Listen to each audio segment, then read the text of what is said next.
the indication? Yes, it Here. is. Awesome. I'm just checking it on Facebook itself. All right. And then Facebook does confirm. So we'll get started here. Om Ajnanatimirandhasya Jnananjana Shalakaya Chakshurunmilitam Yena Tasmai Shri Gurave Namaha.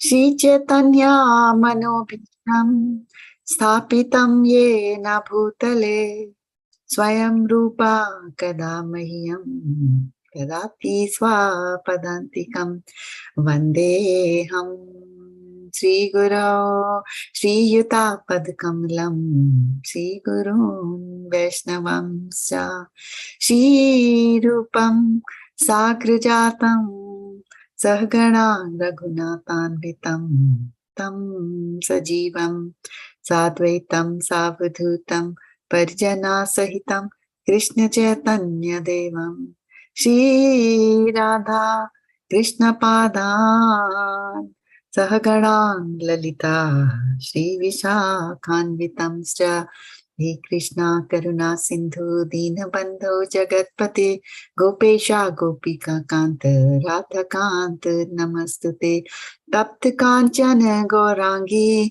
Radhe Vrindavaneshwari Vrishabhanu Sute Devi Pranamami Hare Priya Vanchakalpatarubhyasya Kripa Sindhubhya evacha Patitanam Pavanebhyo Vaishnavebhyo Namo Namaha.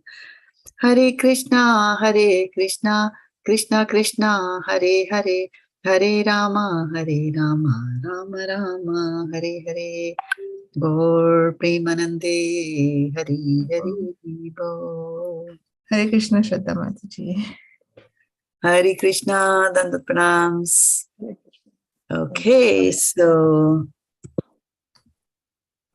I'm just going to put a face there. So Dandat Pranams to all the devotees who are watching us here on YouTube as well as on Facebook. And welcome to the call, Ankur Goel Prabhu also.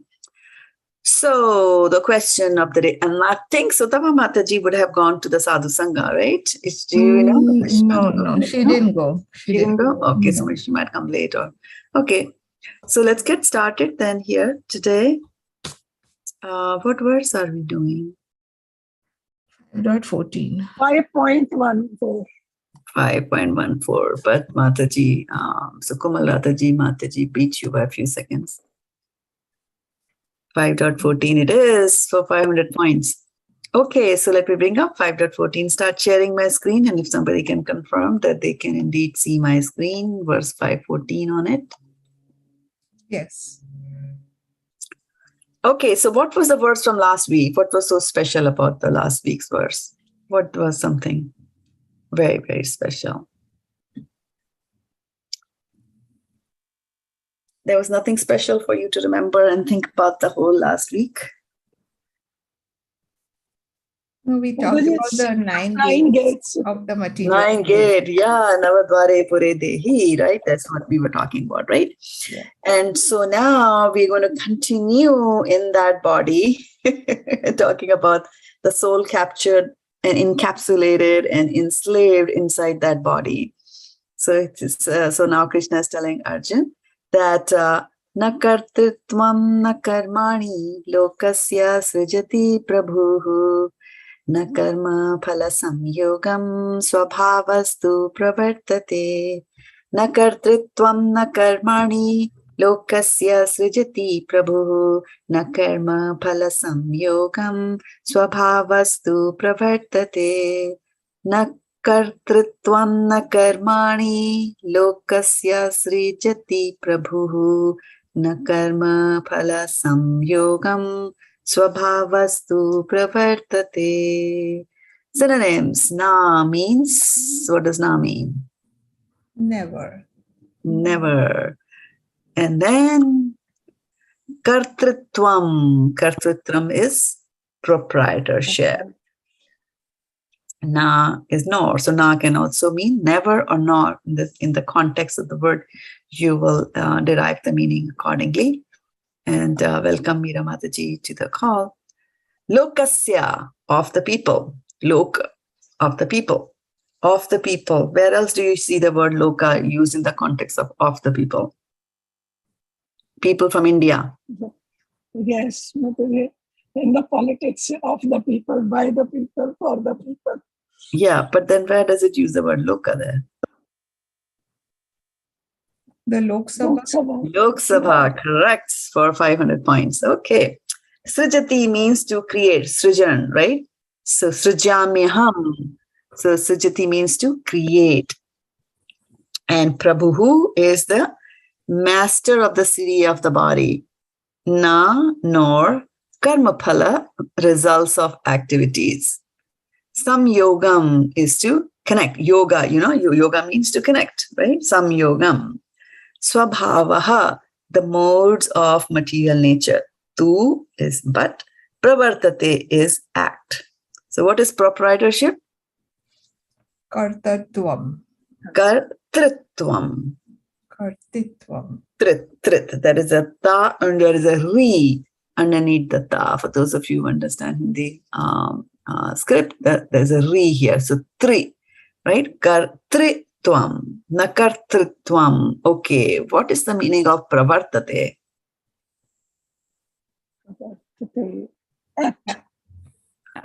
Act. Pravartate means to act, right? And if somebody is the master, what word do you use? Prabhuḥ. Prabhuḥ. Prabhuḥ, right? So do we use the word Prabhuḥ in our lives?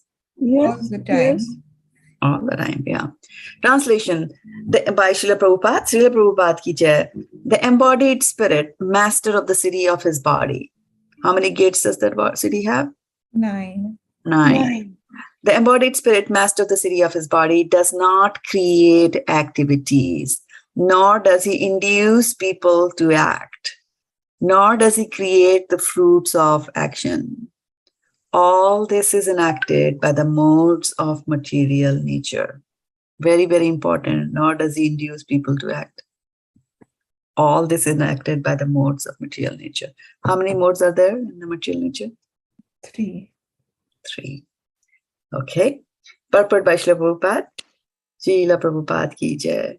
The living entity, as will be explained in the 7th chapter, is one of the energies or natures of the Supreme Lord, but is distinct from matter, which is another nature called inferior of the Lord.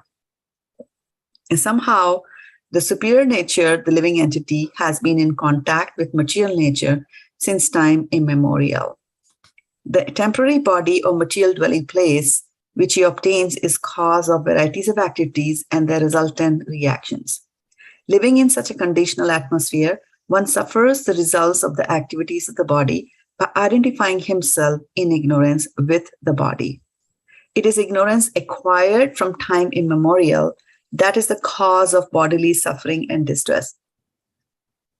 As soon as the living entity becomes aloof from the activities of the body, he becomes free from the reactions as well. As long as he is in the city of the body, he appears to be the master of it. He appears to be the master of it, but actually he is neither its proprietor nor controller of its actions and reactions. He is simply in the midst of the material ocean, struggling for existence. The waves of the ocean are tossing him, and he has no control over them. His best solution is to get out of the water by transcendental Krishna consciousness. That alone will save him from all turmoil. Hari Om, that's it. Okay. Your reactions after hearing this. What do you say?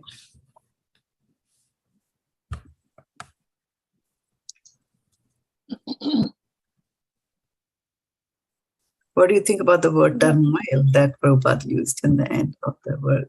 Because we are always in the mode of ignorance. That's why we experience so much turmoil. Right. Can you experience turmoil if you are in mode of passion? Yeah. Passion and ignorance. Passion and yeah, it's not necessarily just ignorance. You could be in a lot of turmoil because of because of passion also, right? And so which is the predominant in Arjun? Which mode of material nature? Ignorance. Ignorance Arjun. and Arjun. passion. Goodness. Goodness. Yeah, Arjun is a Kshatriya, right? So Kshatriyas are He is in the mode of passion and passion at the moment. right, passion mixed with goodness. But he is also in the mode of ignorance because he is not aware about the difference of the body and the soul. And now he is getting that knowledge from Right. So he's apparently in the mode of ignorance, right? Because we all know that this is a drama that he's enacting. He's not truly and really. Because ultimately, who is Arjuna? Arjuna is a Vaishnava. Arjuna is not even a Kshatriya. He's at a higher level than that, right? So we have all these varnas, right? Chaturvarna maya shrishtam guna karma vibhagayo. Krishna said that, right? In the previous verse, fourth chapter, we read that, right? So he's saying that depending on the svabhāva, right? Depending on your svabhāva, I have created these 4 different modes in which you work, right?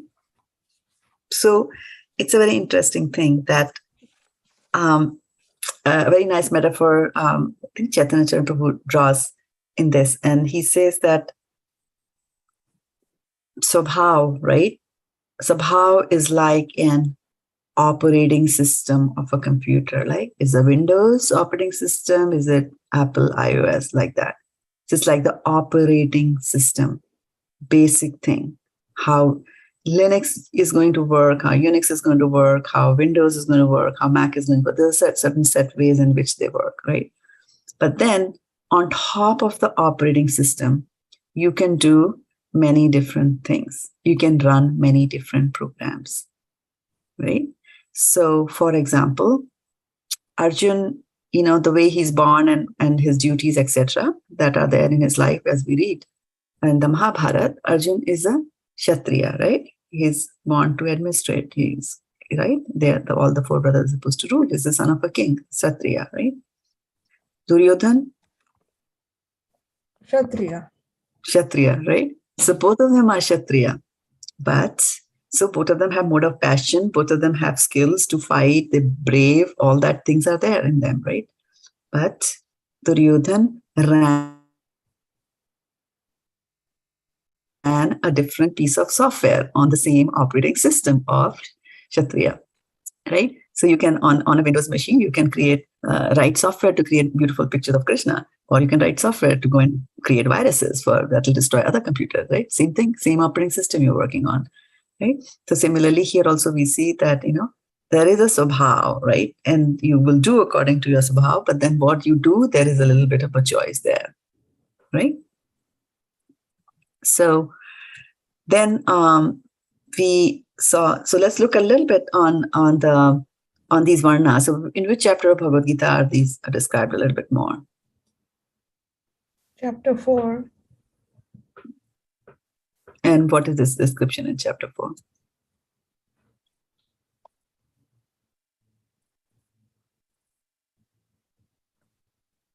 Chapter 4 is of transcendental knowledge. Yeah, but I heard chapter 4 as an answer. So I'm just asking that why did you choose chapter 4?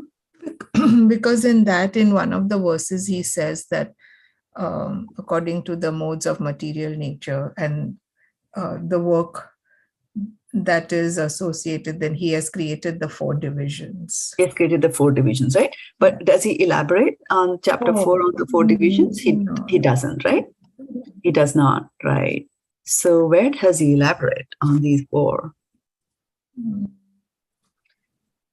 He does in the 4th chapter, in the 3rd chapter, Karma Yoga, where he tells, pravartate guna samūಢa sṛjati guna karmasu. So about the karma and actions and reactions of that is elaborating there. Yeah, but the question is that where does he elaborate about the varnas and not the karmas and action and reaction? Yeah. Mataji, I don't know about all the varnas, but in chapter 2, he does say, karam akirti Arjuna, where he says, this is Akirti karam Arjuna. It does not reflect you who are anarajistam, right? And you're inviting infamy by your inaction. Okay. So, but in where are all the 4 described? Bhagavad-gita, does it describe at all? Maybe it's a trick question. Isn't it in the Srimad Bhagavatam? Let's look at chapter 18, the very last chapter, right? And we will continue somewhere from the middle of chapter 18, where we are talking about perfection of institution. He talks a lot about the modes of material nature, and the varnas have got to do with modes of material nature. And once I bring these, then you will say, aha, yeah, we did that before, like that. Okay. So text number 40. Can you see it?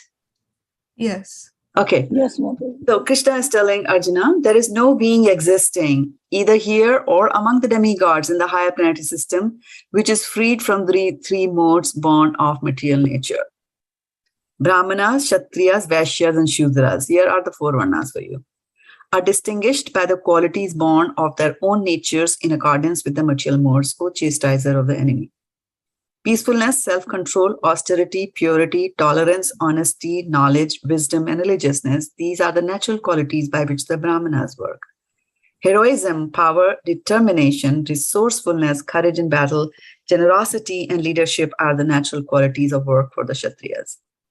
Farming, cow protection, and business are the natural work for the Vaishyas, and for the Shudras, there are labor and service to the others. By following his qualities of work, every man can become perfect. Now please hear from me how this can be done. By worship of the Lord, who is the source of all beings and who is all-pervading, a man can attain perfection through performing his own work. It is better to engage in one's own occupation, even though one may perform it imperfectly, than to accept another's occupation and perform it perfectly. Duties prescribed according to one's nature are never affected by the sinful reactions. Right? So here he's talking about the 4. So remember, anytime the question is asked, where are the 4 varnas described? Chapter 18 of Bhagavad-gita. And the very end, he's talking about these 4 modes, right? So when you are in a particular mode, like he's saying that if you're working according to the nature, according to your varna, and properly following it, then you're not affected by the reactions of that. It might look, like I said, karma-na gahana. It's difficult to understand the intricacies of karma. We might just think like, oh, he should be, punished for that. Right? For example, a policeman sometimes have to beat the criminals, right? Somebody's running after, and so they'll pull him away, throw him into the ground, and those kind of things, which are not supposed to be done, right? Because the human body is a tabernacle. It's a temple in which God is residing. But to maintain law and order, they have to do it, right? Similarly, if a person goes and kills somebody, right, then he is charged with murder. But then if he were to go for a war, he defends his country and he kills hundreds of people, and he comes back and then he's crowned as a hero. Why? Both of them killed, right? So why was it good in one case? Why was it bad from the other case? From the same perspective, from the government perspective, the government gives you the award, also gives you the punishment, right? Because it has to be sanctioned by the government. So in a war, going and killing the enemy is sanctioned. So similarly, whatever Krishna has sanctioned, if we stay in that, then we will be safe, like that. So going back again to today's verse here, and let's see, where is today's verse? Yeah, I've got it here. Okay. So a couple of words that come up over here. So na kartṛtvam na karmāṇi, proprietorship. You should not think, we are the proprietor of this body. Actually, we are not the proprietor of this body. And again, he uses the word prabhuḥ, and I said that prabhuḥ is a very common word that we use. So why do we use the word prabhuḥ in ISKCON so much? To give due respect to our prabhus, and basically to have an eye to see look at them as prabhu, not having any other thought should not come to. That is why You see, Prabhu and Mataji is being used. Even a small girl is being called as Mataji because they want to have that pure perspective to look at each other. So for Matajis, that's understandable. But what about Prabhu? The same thing. We are giving respect to everybody as a mother, right? So that's why no mamby-pamby thoughts should come into the mind, right? When looking at a Mataji, that's for the men, right? What about a woman calling another woman Mataji? We do that, right? So what's the rule there? Just showing To deference. give due respect to the other person. Yeah, but why should you give due respect to the other person? Some of them are not even respectable in our minds sometimes. Mataji, Vaishnavas they respect each other, and it will be a Vaishnava aparadha we are not. Why? The question is why. It will be a Vaishnava aparadha if we talk against. Talking against is aparadha. What if I just stay neutral? I can stay neutral, right? I can totally avoid. I can talk to Preeti and I can totally avoid the use of Mataji, and I can get all my work done without even taking her name or without even addressing her as Mataji. Can we do it, right? Hey, pass me the spoon. Have you cut this? How are you feeling? See, there was no Mataji there involved at all. So what is the principle? Why are we asked to address everybody as Prabhu? Everybody as Mataji. What does it do to us? What trait is it? Mataji is kept on a very high Sukamal Radhaji, what did you say? Humility. Humility, correct. And that is the reason. Prabhupada said to use these, right, towards each other. Right. And of course, Varshana Mataji, what you're saying is also correct, right? If a man addresses every woman as a Mataji, and and some of them address their wives as Mataji also, which is fine, and so that is right. But the basic reason underneath it why we are addressing each other as Mataji, right? I mean, I don't have a reason why I should address other Matajis as Matajis, but the reason I do that is to give them that respect. Right? In India, especially, who calls you Mataji in India outside of ISKCON? No one. No one? Now people have started calling because of my gray hair. People call me Mataji. But when we were growing up, who used the word Mataji? My children, maybe mom. Apart from children is fine. They're supposed to give respect. But apart from those, what about the servant maids? How did they address you?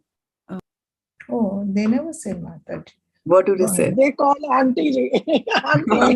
Auntie Ji is modern. That is now. They do call Mataji. They do call Mataji, exactly, right? So that mood. At least in North. In the North, they do not hear where we are. They don't say. I never heard Mataji. Yeah. So I'm just telling about my generation, which is older than yours, and more from the Hindi-speaking side of of India. Everybody, my mom was always a Mataji, and then when I grew up, I was also a Mataji. I mean, a 50-year-old maid servant used to call me Mataji, and I was 25 at that time. But the respect is there. So idea is that the idea is for humility to be to inculcate humility, because sarva upadhi nirmuktam. So we have to be mukt from this upadhi, because if she's my servant, then I have this upadhi, right? Even at 25, I have the upadhi that I am the master and you are the servant, right? So the idea is for me to, get over that upadhi. And then tat karma pravartanam rishikena rishikesha sevanam bhaktiruchyate, right? So we have to get over all this upadhi that I am something. And it starts with I am this body, the city of 9 gates, right? Full of bile and mucus and blood and bone marrow. Right? We think we are proprietors of that. What's big deal is that? What are we owning, right? But it doesn't mean that you should be against the body also. right? It's not that you should be against the body. You have to just understand that the body is an instrument, right? For example, if there is a blacksmith, right? A blacksmith works with hammer. Okay? So a blacksmith should not just say, oh, hammer is bad and I'm using it, this and that. No, it's an instrument. As long as you understand that this is an instrument I'm using and I'm beating the metal with that, that's fine. Right? Similarly, this body that we have is an instrument. And what is the purpose of this instrument?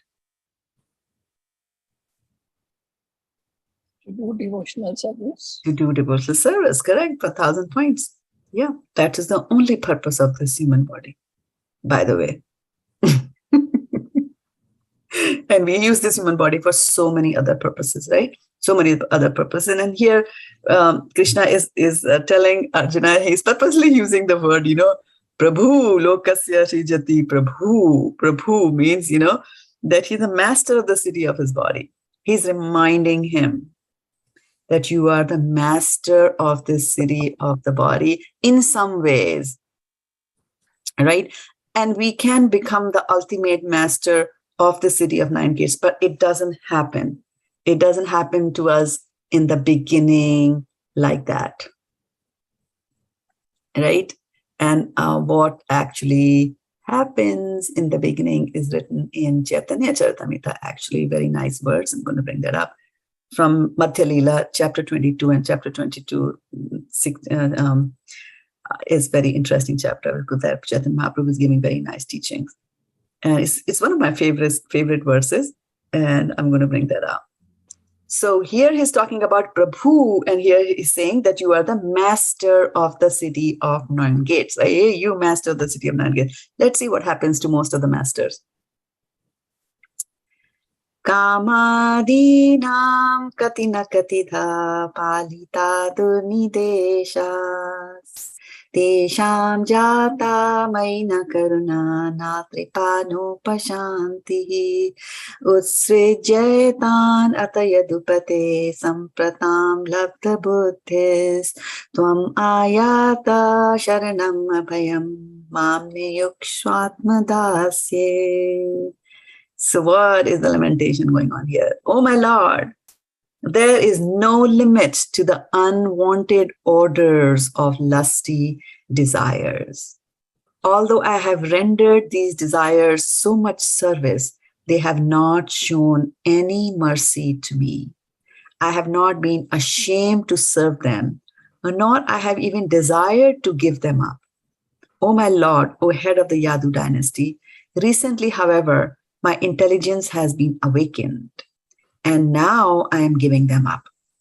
Due to transcendental intelligence, I now refuse to obey the unwanted orders of these desires, and now come to you to surrender myself at your fearless lotus feet. Kindly engage me in your personal service and save me. So, does that sound familiar? Did any time our desires overpower us? Or no, it's just me? No, they do. They do, and they're all unwanted desires, right? Unwanted. And actually, in chapter 2 of Bhagavad-gita, if I remember correctly. Let me see, where are we?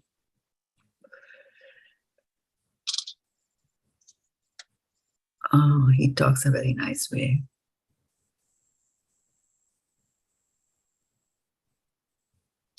Yeah, let me bring up. It's verse 62 from chapter 2. Chapter 2 of Bhagavad-gita, I'm just bringing that up, verse number 62. Chapter number 2, very famous 2 verses. Dhyayato vishayan pumsaha sangaste pajayate sangat sanjayate kamaha kamat krodho bijayate. So, while contemplating the objects of the senses, a person develops attachment for them, and from such attachment, lust develops, and from lust, anger arises. So when lust is there, lust is desire. Okay, so lust is nothing but desire. And then, so what he's saying, when contemplating the objects of the senses. So how do you, so what are the senses we have? 5 senses we have: eyes, nose, ears, tongue, and skin. Right? So yes, correct. So these 5 senses, they will gather knowledge about the material world around you. So they'll gather, and then they'll put it in front of the 6th sense, which is Mind. The the mind. mind. And the mind will start contemplating on them. So if you contemplate, if you think more, right, that is when you are starting to establish the connection now. Like if you go out on the road and you see a Lexus pass by, that's fine if you don't pay any attention.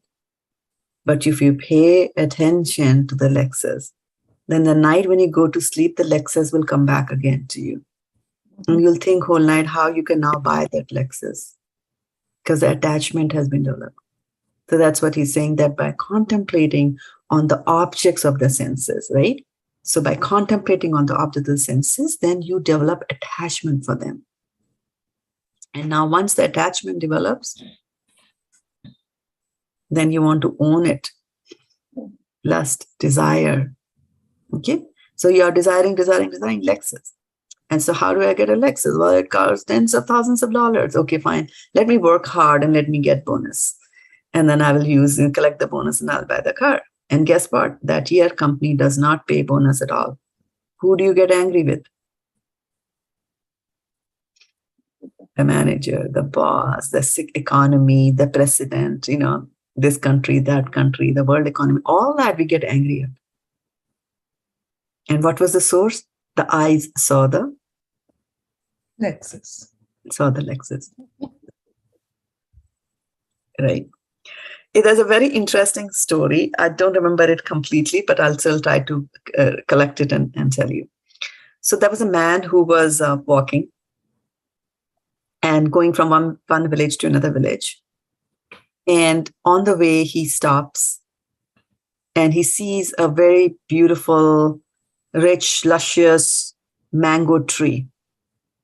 So it's a nice green tree with nice ripe yellow mangoes hanging here and there. And he's feeling very hungry and he's still a little far away from the destination. So he gets inside the mango grove and he takes us some mangoes. Right? So walks there, he plucks it, and then he starts eating them. Right? It's amazing, amazing, amazing, right? And then, he's just satisfied. And then he said, okay, let me just relax a little bit. So he sits down underneath the tree and all those mango skin and the mango stone inside gutli is there right next to him. And then the proprietor of the grove comes and then he starts beating this man with a stick. He beats him. And this man, starts crying. And then he's very upset. And he goes to his spiritual master and he says, like, why was I beaten so badly? Look, my eyes are full of tears. So then the spiritual master, completes the connection. And he says, it was your eyes that saw the mangoes. Then your legs walked you through that. You use your hand to pluck it. And then you use your tongue to taste it, right? And then when you got the beating, from where did the water come? Eyes. From the eyes. So the circle of karma, it came back to the eyes. So anyway, so it's the eyes that are the culprit. And we see that in the story of Bilwa Mangal Thakur, right? Bilwa Mangal Thakur was a very rich man, but very much, he was married. He had a very nice, pious wife. And, but he used to go and meet a prostitute. And then one day his father dies. And so he's the son and he's supposed to do the ceremonies of the father. And he's doing, partly, but his mind is that I need to go and meet my girlfriend. And so he gets so agitated by his desires that he leaves, and it's raining, but he leaves to go and meet her. And there's a river that separates him and the prostitute's home. And so on the way, there's a log. He sits on the log and he goes there. And by the time it's raining, very dark in the night. So then he goes and looks at the bungalow of the prostitute, and he sees that, she was on the top floor. So from the top floor, there's a rope that is hanging. And he says, oh, wow, she's so thoughtful. She has put a rope there over here because it's late in the night. And so I can climb from behind. So he climbs the rope and goes there. And then he meets her girlfriend. The girlfriend is very surprised. And he says that, how could you come here? How did you enter? Because the main door was locked. And she said, well, didn't you hang the rope there for me to climb? She said, I didn't hang a rope. So they both go out to the balcony to see what was there. So there was a snake that was hanging from there. So this man had, so much lust, blinded by lust, doesn't even see a snake. And by the way, the story unfolds later that it was his father's dead body that was thrown into the river because he had not performed the ceremony, that put into the river, and he sits on it and comes. And then so the prostitute tells Bilva Mangal Thakur that the kind of passion that you have and the determination that you had to come and meet me, if only that kind of energy could be directed towards Krishna, then your life would have been different. And those words strike him very strong. So he leaves immediately. And he takes to Krishna consciousness and leaves home, goes from one place to another, comes to Vrindavan. And then at Vrindavan, there's a nice couple who is giving him shelter. And so both of them are so very nice, so very nice. There's Atithi. So in those days, Atithi Devo Bhava. Anybody who comes uninvited to your home is like Devta, demigod has come to your home, so you take care of them. So they were taking fantastic care. And then this man developed, Bilva Mangal Thakur develops lusty desires to the wife of the host, to the hostess. And so he's so blinded by the desire that he expresses his desire to the master. And he says, this is what I'm just going through. And look at the master. The master says like, oh, you are my Atithi. If this is what you want, then this is what we will do, right? So he goes asks his wife to go to Bilva Mangal Thakur. At that time, Bilva Mangal Thakur is so ashamed. Now, those of you watching it here on YouTube and Facebook, this is not recommended at all. So he takes a pin from the bun of that lady and he pierces his eyes. He says, it's the eyes that are causing all this to me. I only want to see Krishna with these eyes, So he becomes blindfolded like that. So this is how, even when we are in the peak of perfection, having given enough everything, right? Going to Vrindavan, then lust and Maya can come at us at any time and hit us really badly. Like that, right? So for us to keep that in mind, right? So once we are contemplating on the object of the senses, we'll develop attachment. And from the attachment, we'll develop a desire to own them or enjoy them. And if that lust is not fulfilled, then anger develops, right? And then what happens after anger has developed, right? From lust, anger arises. And that is why anger is also called as the younger brother, right? Krodha is the younger brother of? Fill in the blank. Kama. Yeah, Kama, right? So that's the first verse, verse number 62 from the second chapter. And in chapter number 60, verse number 63, Krodad bhavati sammohaha, sammoha srimati vibramaha, smiti bhramsat buddhinasho, buddhinashat pranashyati. Now here comes the bad effect. From anger, complete delusion arises. From delusion, bewilderment of memory. When memory is bewildered, intelligence is lost. When intelligence is lost, one falls down again into the material pool, right? So very, very important thing to keep in mind here is that from anger, complete delusion will arise. So for devotees, there is no point having anger as an emotion. In most of the cases, anger is a wasted emotion, unless we are a very exalted devotee like Hanuman, who used his anger in the service of Lord Ramchandra. But for us at this stage, in this yuga, it's okay not to go down that route. First, focus on purifying ourselves a lot more like that, right? So anger, it also, when we are doing devotional service, right? When your devotional service, it doesn't see, it's not apparent from just looking at somebody that how much of a conversion is happening in them. That, the mind, the Cheto is really being cleansed because you can't see other people's mind, right? You don't know how they are, what's going on. Even the body also gets spiritualized, right? You don't know because it looks like the same body, material body. So you don't know how spiritual they are just by looking at them. So there is what is known as, spiritual credits, so to speak, right? The spiritual credits that you accumulate because of performing devotional service. And these spiritual credits are converting your body into more spiritual body, right? Your spiritual energy takes over, like Prabhupada's body, right? He was able to do so much of work that we cannot do, right? Mundane people cannot do. Why? Because he was operating on a different level. So, so these credits that we have, right? These spiritual credits that we have, they get used up when you have unnecessary anger, right? When you have material anger, these gets used up. So we could be doing a lot of devotional service and not seeing any progress. If that's the case, anger is like a hole. It's a hole in your tub where you're collecting all the nice water of devotional service. It's a hole in the tub and it's all going to drain out from there. Okay, so krodho. And so what he's saying is in this verse, he says, some krodh, complete delusion arises, and from delusion there is a bewilderment of the memory. And I told this story to all of you last time about Mike Tyson, right? What did Mike Tyson do when he got angry? Does anybody remember? Mike Tyson, the boxer. Bit the ear of the opponent. Yes, he bit the ear of the opponent, bit off. Right? So they were in a boxing, in the boxing ring, they were fighting, and then Mike Tyson was on the losing end, right? But although we know Mike Tyson was the man for such a long time, right? Nobody could beat him. And then this opponent started, that he was on the receiving end, and he gets so angry by that. Anger. Memory is bewildered. He forgot what is the rules of the game. What is good, what is bad. He just did not understand what it's going to do to his reputation, his family's reputation. Nothing. Memory is bewildered. You do that, right? So from anger, memory will be, a delusion will arise. From delusion, your memory will be bewildered.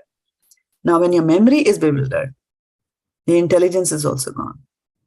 And we do foolish acts like biting off somebody's ears. And of course, he was disqualified immediately. So here you were, angry, you wanted something, you wanted the prize. And, you had a fear you're not going to get it because the opponent is very strong. But instead of doing something else about it, you went and did something so stupid as to bite off his ear, and now you're disqualified. So this is a sure guarantee that you're not going to win, right? All chances that he had of winning, they were completely gone, right? So when intelligence is lost, you fall down into the material pool again, right? So kamadhinam katina katita palita durnideshas. So this is what happens, right? It was his desire. It was Mike Tyson's desire that I want to win. But durnidesh, wrong instructions, right? So it gave him the wrong instructions that go do this. He was not supposed to bite off, but wrong instructions. And what he's saying is that, oh my Lord, this is what I have been doing all the time. I keep on getting these wrong instructions from intelligence, driven by my lusty desire, that my intelligence gives me wrong proposals. And I accept them because why? Kamadhin, I'm adhin. I'm a slave to my desires, right? Because what's the mind going to say? Yeah, that's fine. Doctor told you not to eat ice cream, but let me eat the last ice cream today, right? And then the next day again, at the same time, exactly, the desires will rise again. And then again, you'll say, okay, like just one more, just today. And it's the last one. It's never the last one. Like that, right? So in the verse that we are talking about, kamadhinam katina katita palita dhanadishtam prabhyatana chartanita mathilila, right? So he's saying that I have, and he says that I have given so much of service to the senses because I'm a slave, right? Slave gives all kind of service. But they do not give me any relief at all. Any relief. At least when we are working at slaves at office, there is some relief over the weekend, right? The boss usually doesn't come after you on a weekend, Saturday and Sunday. But these, like Saturday and Sunday, does your stomach say, I don't want food? Right? It's 24/7, really. It's a 24/7 job, satisfying our senses. And they have no mercy on you, no mercy at all. The doctor is saying, don't eat ice cream. The senses are not going to say, okay, this guy is going to die. And the body, leave the body. Let me not present these thoughts. No. Irrespective of what is good and bad, the habits will keep kicking. I have to do it. I have to do it. I have to do it. And that's why when Arjuna asked Krishna that, what is it that impels me to do things which I'm not supposed to do? And Krishna says, it's lust only, Arjuna. Lust only that does it. No, it's the whole cycle that is there, right? But then he says that, that however my intelligence has been awakened. So supt, buddhi can be supt, sleeping. But then when you awaken it, right? So chakshur unmilitam yena, opening the eyes when we pray to the spiritual master. So somehow or the other, by the mercy of some devotee in some form or the other, he's saying, but now that my intelligence has been awakened, and he's addressing Yadupati as the, head of the Yadu dynasty, right? Now he's saying that now I refuse to obey the orders. And that is what we should be doing. We have to refuse to obey the orders. And constantly thinking that, whenever this thing has come, I am on my goal, I am on my target, I have my own routine to execute in my devotional service. And all these presentations coming from some hidden desires from millions of years ago, they will surface like that, right? And they surface at the right time. It's all Maya's very nice scheduling work that is done, right? For example, when a criminal is born, the criminal could be the cutest child on the planet, right? He plays like a baby, crawls like a baby, does everything nicely.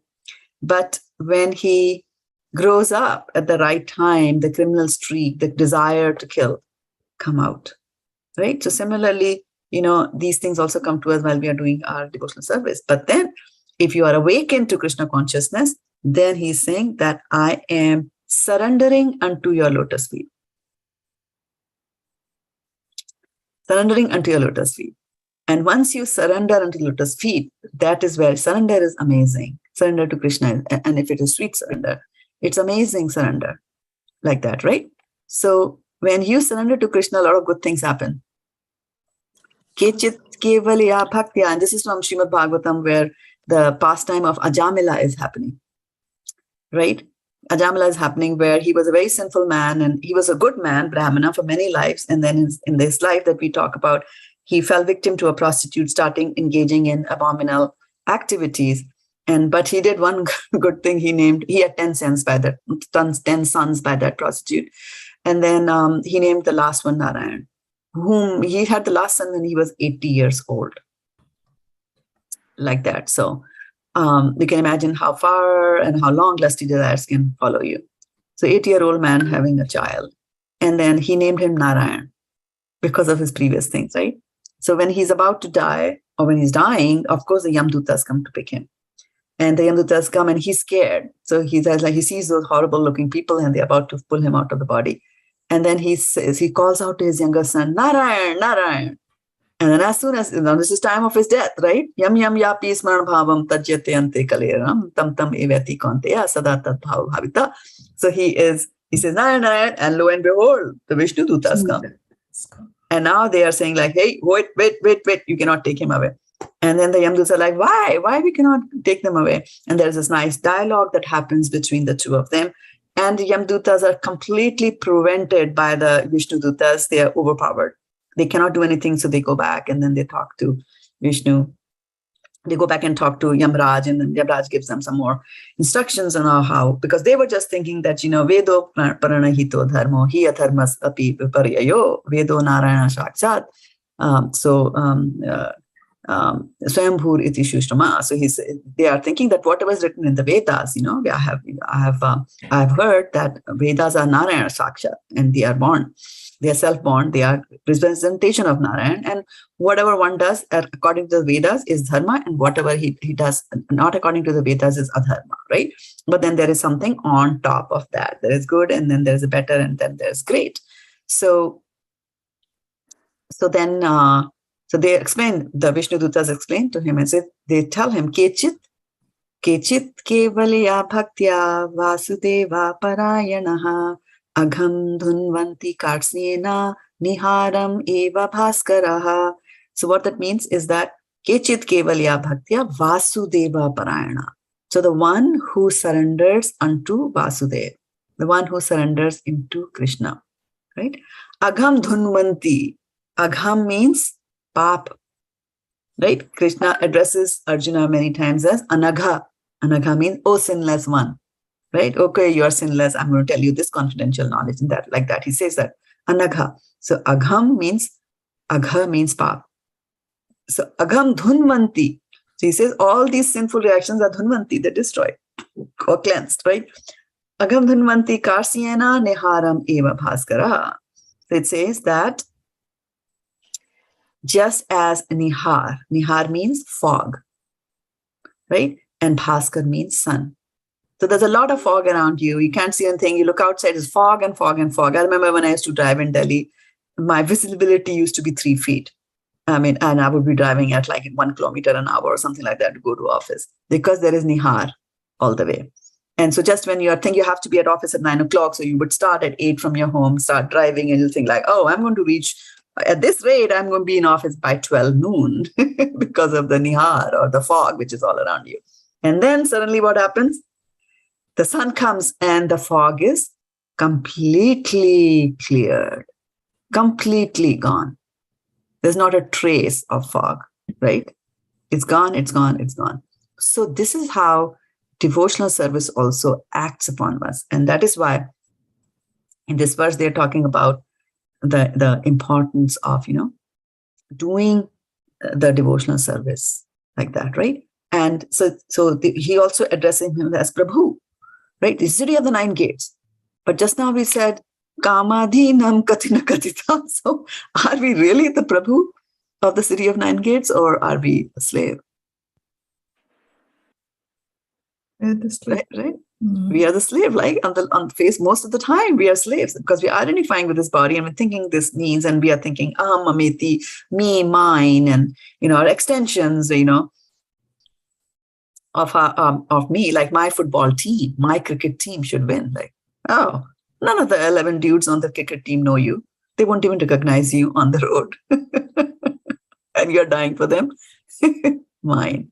Right? So that false sense of proprietorship is there in people like us, right? So, but it's not like that. It's just that we are slave. And Prabhupada says in the purport today that, from since times immemorial, we have got this feeling of, I am this body and I'm this body. Yeah. But it's not always. Times immemorial means it's a long time. We do not know when. Immemorial, we do not recollect from when we have been in this body, right? But in the Bhagavad-gita, in the chapter 3, we find that there is some relief. There's actually a lot of relief for us, right? To know our actual situation. Now, we are not the complete masters, by the way. Still, no matter what you do, at this stage, we're not the complete master. For example, if you're living in a home, you paid all the mortgages of the home, you own it. Even if you haven't paid all the mortgages, at least, some of the paperwork is on your name because you do end up paying the property taxes for it. So it is yours, right? So you can open any of the doors of your house and you can go out and you can come back in, right? Can you do that in your body? Can you just say like, oh, I'm sitting in the class, let me leave this body through my eyes and I'm going to come back again through my ears. 9 holes, right? Does it happen? So are you really the Prabhu? So Krishna is taunting Arjuna. Prabhu. But, so don't think that, you are really the Prabhu. But so devotional service, you'll be able to get some control, right? I mean, if you pray to Lord Narayan in your heart, right? You pray to Narayan, you get mystic powers, right? Through the mystic powers, then you can leave the body and come back at your will. Hanuman has got Ichha Mrityu, right? Who was it who laid on a bed of arrow and left his body when he desired?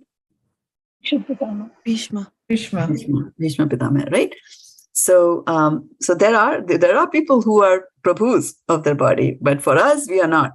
We are Kamadhinam Katina Katita Palina Dalita Nideshas. We are quietly following every demand of the body.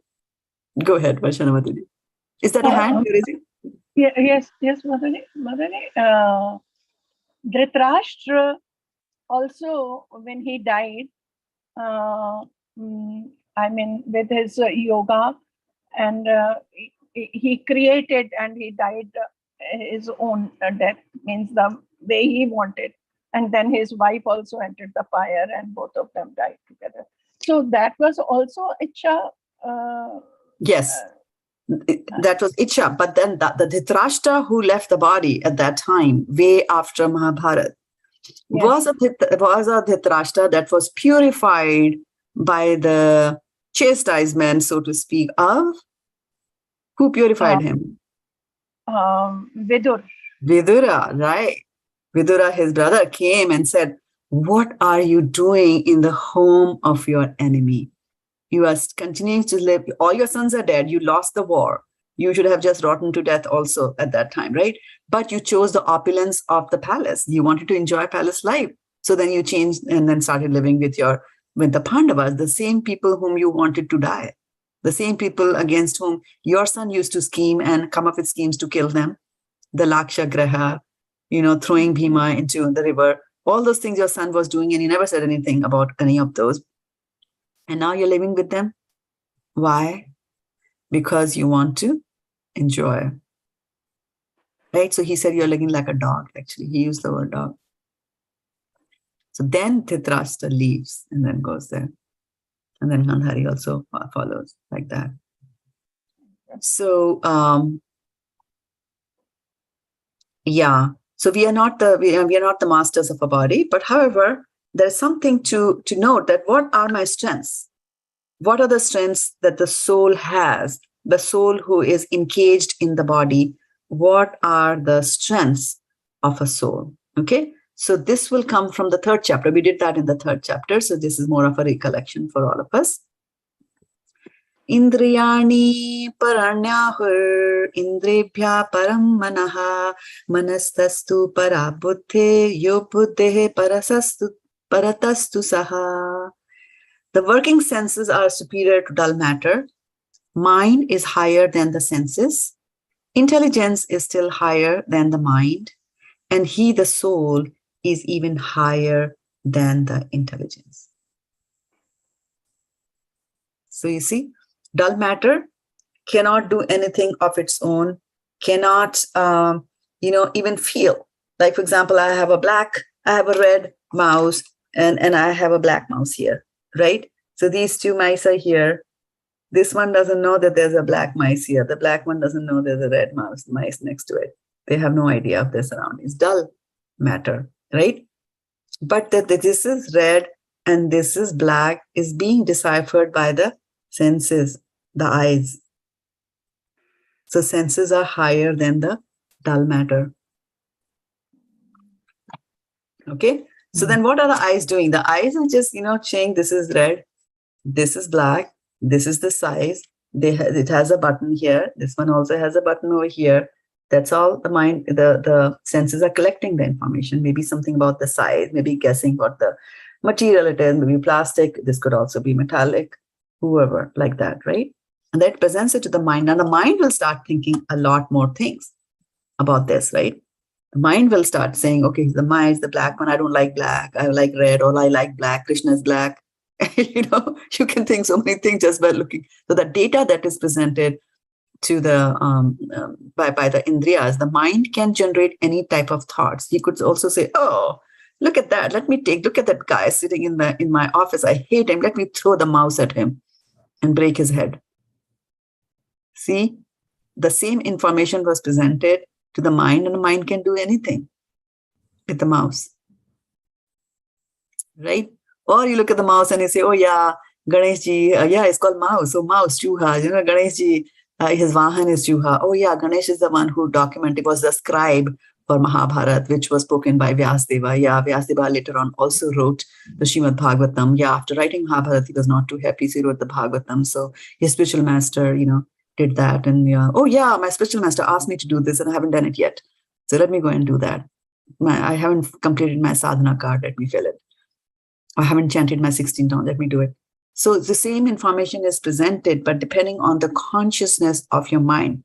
Cheto darpana marjanam bhavamaha. So that's the cheta that has to be cleansed, so that when there is a titillation provided by the senses, by way of capturing information from outside and presenting it to the mind should be producing the thoughts appropriately. However, it says on the top of the mind is the intelligence. So what does that mean? That means that even if the mind is not that clean, even if the mind presented both the thoughts to you about how you can use a mouse, right? Even if the mind is that, the buddhi or the intelligence is able to discriminate between the two and say, yeah, I'm not going to do this. Yeah, I'm not going to do that. And in this context, our spiritual master gives us such a nice example of procrastinating on the suggestions, on the wrong suggestions of the mind, right? Like when you want to go to book distribution, the mind will say, let's not go to book distribution. If you obey, then you'll be at home. What will be the end results? Not a single book will get distributed. On the other hand, if you say, try to fool the mind, use your intelligence and say, okay, we are not going to go book distribution. I'm just picking up these books and I'm putting them in the car and then you're going to come back.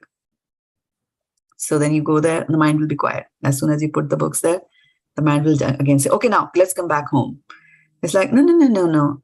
Let's just drive. I mean, okay, I promise I won't distribute any books, but let's just just drive to downtown. So then you drive.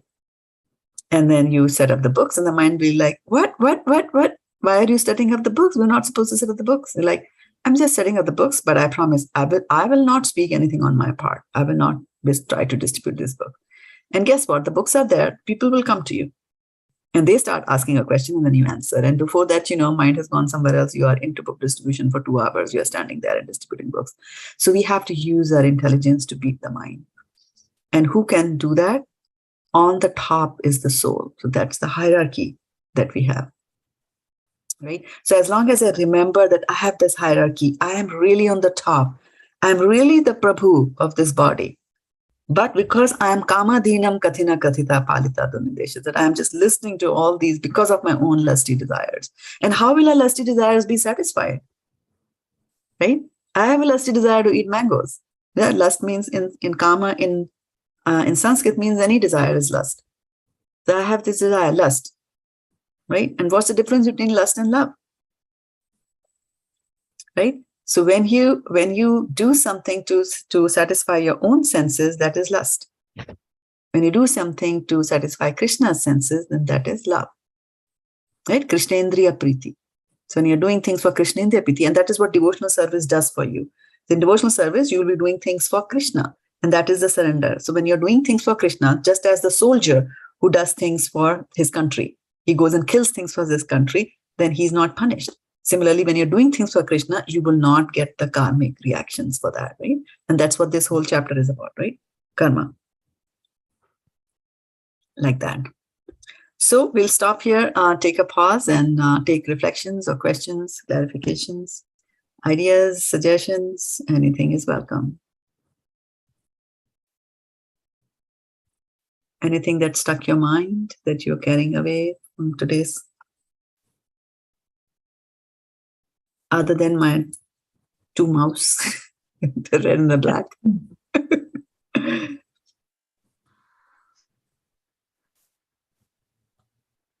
I was just thinking of Billa Mangal Thakur, that how much she loved her. And in the end, when she said that if you had loved Krishna, that would have been better, and he became a pure devotee.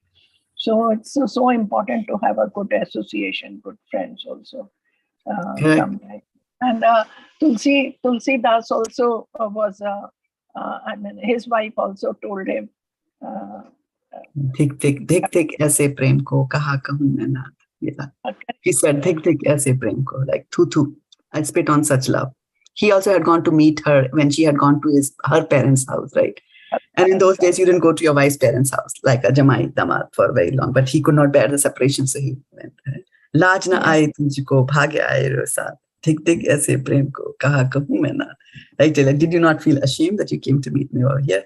Like, to help, or, shame on such a passion. What should I say to you, my husband? Yeah, sometimes you have your wife as your mark, Pradarshak Guru. The wife says something and the husband is put straight. Yeah. Good point.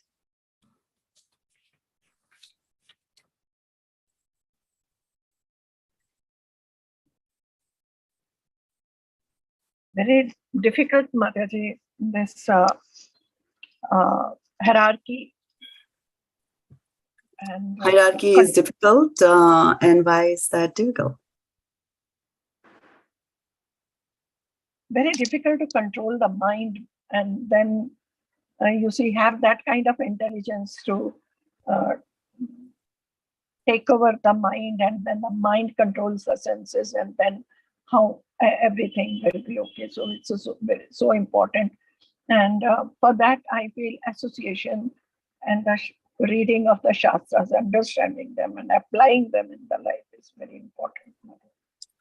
We are lucky. Yeah, I would like to present a verse in your favor, actually, about the mind. And you're speaking like Arjuna, who said, Chanchalam hi manaha Krishna, right? Pramati balvadranam tasyaham nigraham manye vayur eva sudushkutam.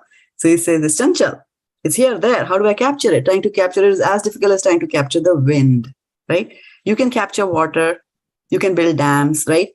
But every year in America, we hear billions of dollars worth of properties lost because of the tornadoes. We cannot control a tornado. Wind is very powerful, right? So he says, Chanchalam hi mana Krishna. He says, the mind is like that. Pramati balvadranam, obstinate. Balvad, very strong, determined. Tasyaham nigraham manye vayur eva sudishka. That's why I think to conquer the mind is as difficult. And then Krishna says, yes, I agree, it is difficult, but through suitable practice, you'll be able to do that, right? And this conversation, in the beginning of this is in the 6th chapter, but in the beginning of the 6th chapter, and I'm going to bring up that verse here momentarily. It's in 6.5. Let me share the screen here with you. So 6.5 is the verse for you, Varshana Mataji, to meditate on, right? Udharet atmana atmanam na atman avasha sadayet atmeva hi atmano bandhur atmeva ripuratmanaha. What does it mean?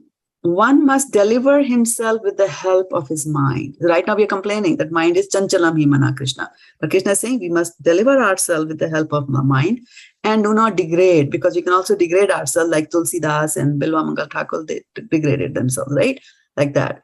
Dhritarashtra. The mind is the friend of the conditioned soul and his enemy as well. That's right.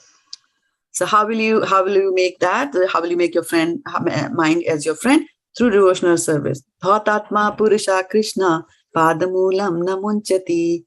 Right? So Dhautatma. Dhaut means to clean, make white, bleach. Dhautatma. Mind that has been bleached. How do you bleach it? Cheto darpanam arjanam bhavamaha davagni nirvapanam. Right? So Hare Nama, Hare Nama, Hare Nama Kevalam. Gatiranyatha. So that is how you are going to cleanse your mind. And then also be in the association of those who are able to cleanse their mind.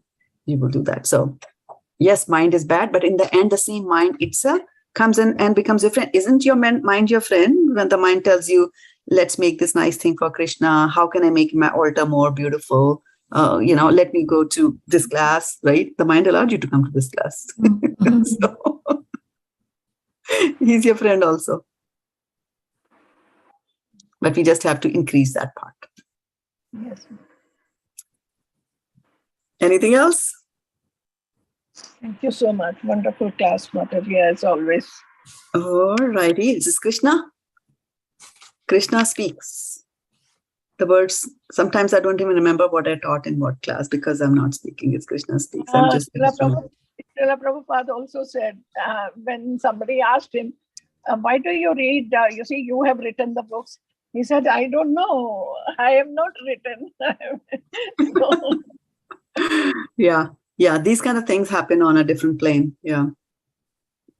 I was doing some service for Guru Maharaj, and I was totally swamped from morning till evening. There were meetings after meetings after meetings, and I was talking to one of my Prabhupada's disciples, of course, my Guru Maharaj's god brother.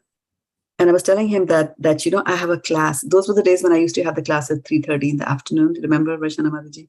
So Yes. Kumar Mataji. Yeah. So that's the time I used to have these classes. And so when I had this class, it was supposed to be like immediately.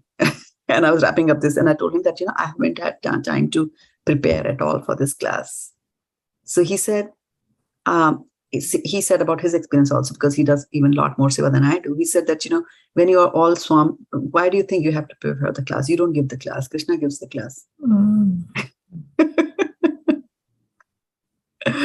So that was one thing. Second thing was that, another thing which was very, very interesting is that nowadays the temple is, our ISP temple is rock solid full, right? Earlier when we were in the older, it was not that full. And then, when a big sannyasi is coming or Vaisheshika Prabhu was there, everybody used to come. And then if you are a newbie and a newcomer and says, all right, the announcement says Shraddha Mata is going to teach the class, and nobody shows up. So then Guru Maharaj said a very nice thing. Two things he said, and this same thing is about meetings also. He said, don't focus on those who did not come. Focus on those who came to your class. Yeah. Right? Focus on those who came, and that's Krishna's mercy, right? And Krishna's desire. That's what it's going to be. It's the surrender. Karma-phala-saṁyogaṁ kadachana. Right? This. And then he also said that, when there is Krishna Katha going on in the temple room, don't think that the 100, 200, 300 who are sitting in the room inside are the only ones who are listening to you. Whenever there is Krishna Katha, all the demigods come to listen to it. And how many are there? How many demigods do we have? Come on, tell me. 33 crores, Mataji. 31 crores, right? 31 crores. You have already 31 crores in your audience. Not to talk about the bacteria, the insects, the flies, the mosquitoes, the cockroaches, the dust mites, right? The bacteria in the audience. If one person comes and his clothes are full of bacteria, shoes, socks. So there are a lot. I mean, and this is the huge humongousness of Krishna's creation. Look at that, right? So many people listen. Yeah. So yeah, Krishna speaks.